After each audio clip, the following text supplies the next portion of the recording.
Hola, este vídeo se titula Respondiendo a las preguntas del árbol de decisión para un eReader.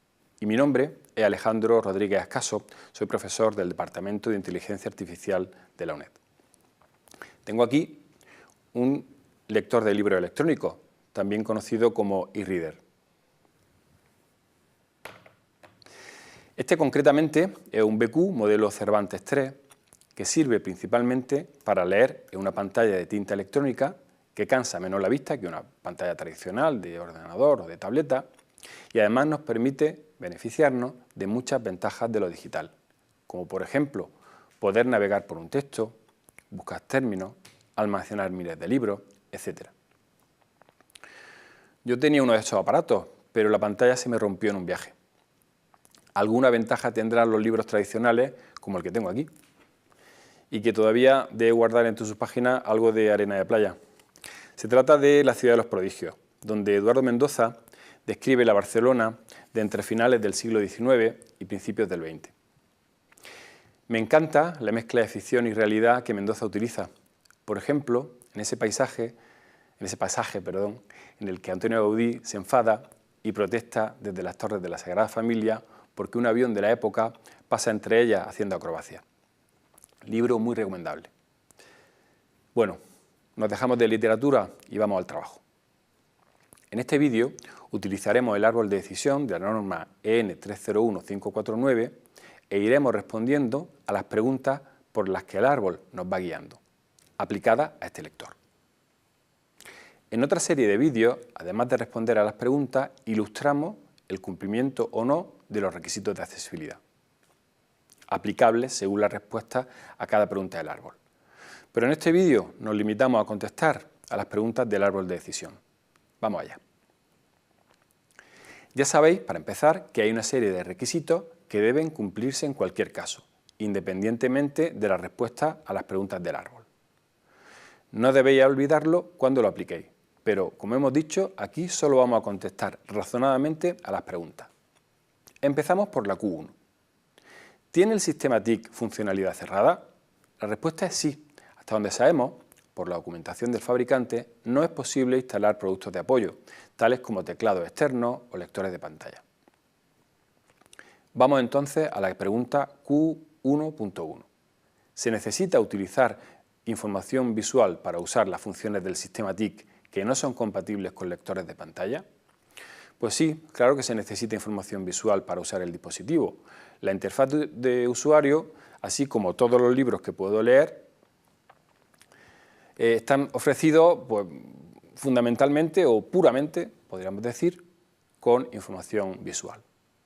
Vamos entonces a la pregunta Q1.1.1. ¿Se proporciona salida sonora para facilitar el acceso no visual? La respuesta es no, no hay salida sonora. Vamos entonces a la pregunta Q1.2. ¿La funcionalidad del sistema TIC está cerrada al acceso por teclado? La respuesta es que sí, está cerrada, ya que he consultado las especificaciones del fabricante y aparentemente no se permite conectar teclados o dispositivos equivalentes. Pasamos a la pregunta Q2. ¿Tiene el sistema TIC elementos accionables? Sí, los tiene. Tiene elementos que debemos accionar para acceder a las distintas funciones, como por ejemplo el botón hardware de inicio o los botones software de la interfaz.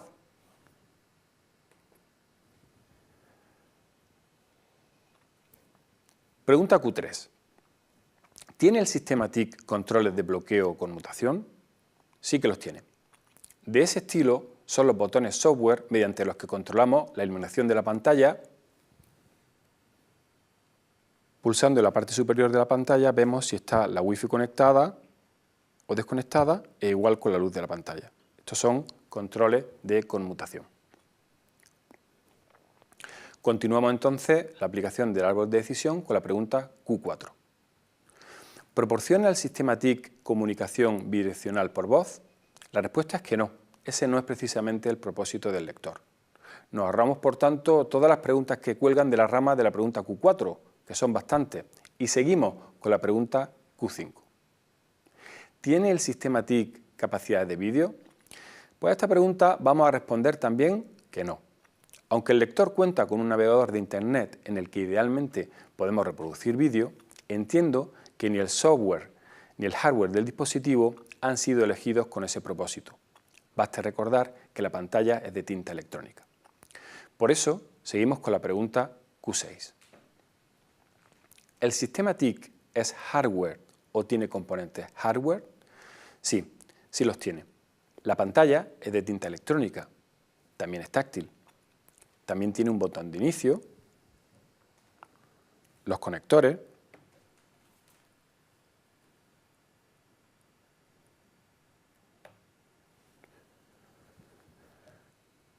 la siguiente pregunta es la Q6.1.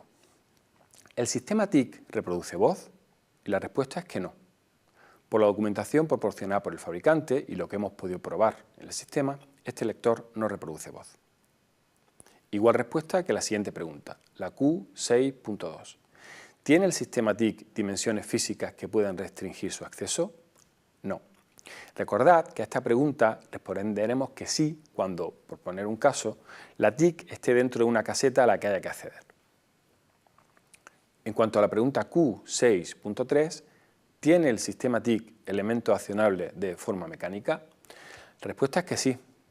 Por ejemplo, el botón de encender y apagar, que está aquí.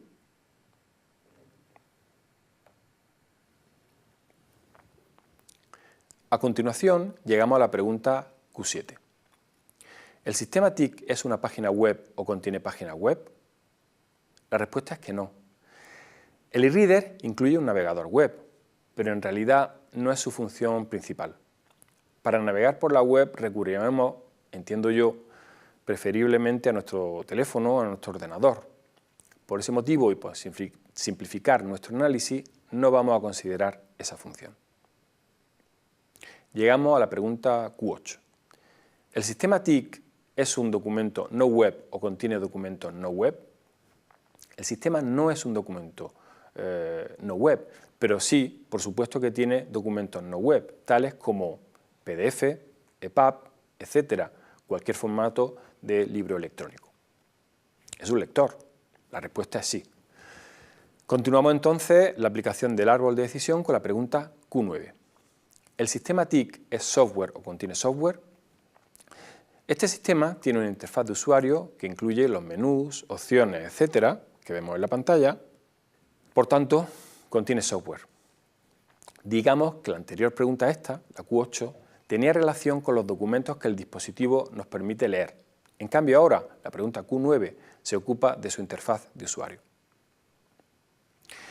El software no solo se ocupa de la interfaz de usuario. El lector contiene además software de plataforma. En realidad, cualquier sistema compuesto de hardware y de software como este contiene software de plataforma.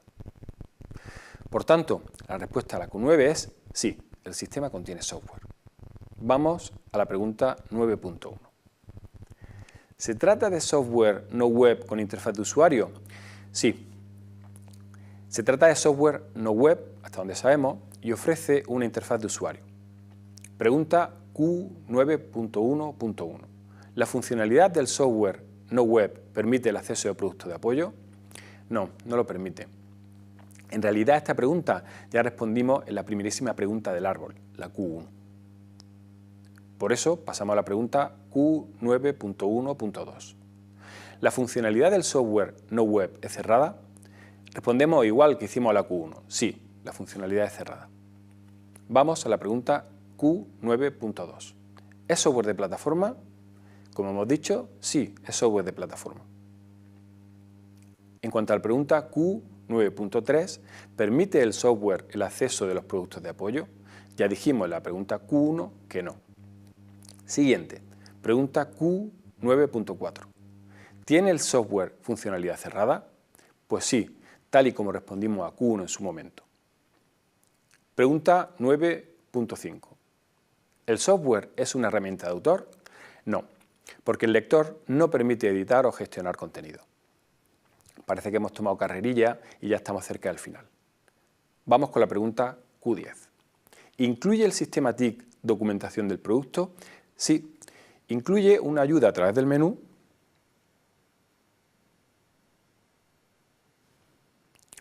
donde podemos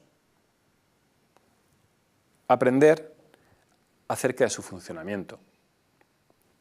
Pasamos a la pregunta Q11. ¿Se incluyen servicios de apoyo? No.